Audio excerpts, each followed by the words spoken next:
The human brain makes up just 2% of our body weight, yet it consumes nearly 20% of our total energy.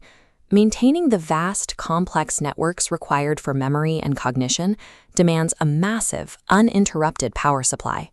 When that power supply is restricted, the brain experiences chronic cerebral hypoperfusion.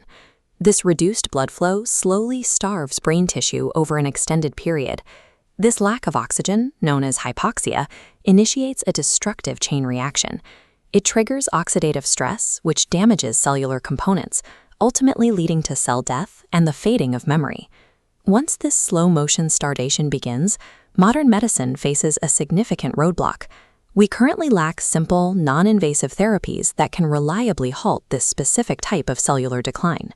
A recent study tested a different approach. Instead of a synthetic chemical or invasive surgery, researchers used transcranial photobiomodulation, or PBM. This involves applying specific wavelengths of near-infrared light directly through the skull. The evidence suggests this targeted energy can physically reactivate brain metabolism, essentially jump-starting starving neural networks back to life. To test this, researchers used the BCAS mouse model, wrapping microcoils around the carotid arteries to mimic chronic hypoperfusion.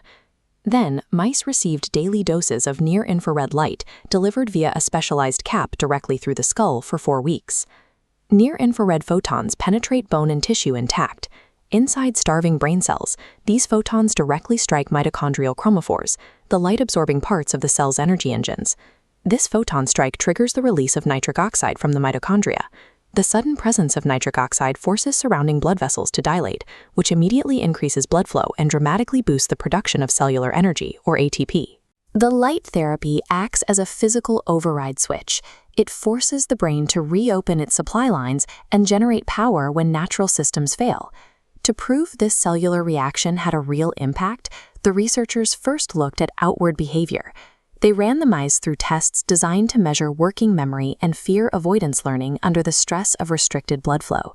These charts show that in both the Y-maze and passive avoidance tests, the mice treated with near-infrared light showed a statistically significant cognitive improvement compared to the untreated mice with restricted blood flow. Beyond behavioral observation, the researchers used 18F FDG PET-CT scans to track glucose metabolism inside the brain. 18F FDG PET-CT is an imaging technique that uses a radioactive glucose analog to map where the brain is consuming energy. This scan shows the baseline of a starving brain. Untreated mice display cooler green signals, representing low glucose metabolism. In contrast, brains treated with light reveal vibrant red activity, providing a visual record of restored blood flow across these regions.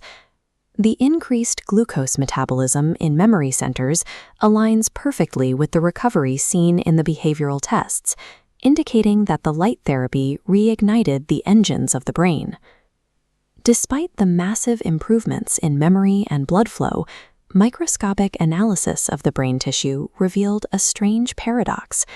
These high magnification views of the hippocampus show that physical damage remained. The brains of the light-treated mice still contained areas of dead cells, necrotic tissue, and enlarged spaces around microvessels caused by the initial oxygen deprivation. This raises a critical question. How can a brain with permanent structural damage function normally and perform better on cognitive tests? These charts track BCL2 positive cells across the hippocampus. BCL2 regulates apoptosis, or programmed cell death. PBM-treated mice showed a measurable reduction in BCL2 positive cells, suggesting the light altered signaling pathways that usually trigger cellular shutdown. The light also modulated HIF-1, a protein that responds to changes in cellular oxygen. By adjusting these signaling pathways, the therapy essentially taught the surviving cells how to function effectively within a damaged environment. This reveals that in cases of neurodegenerative disease, functional and metabolic recovery can actually happen before the physical structure of the brain repairs itself. While optimal dosages require more study, transcranial near-infrared light is a mechanistically proven tool. It targets starving neural networks directly, overriding cellular decline and bringing life back to the darkest corners of the mind.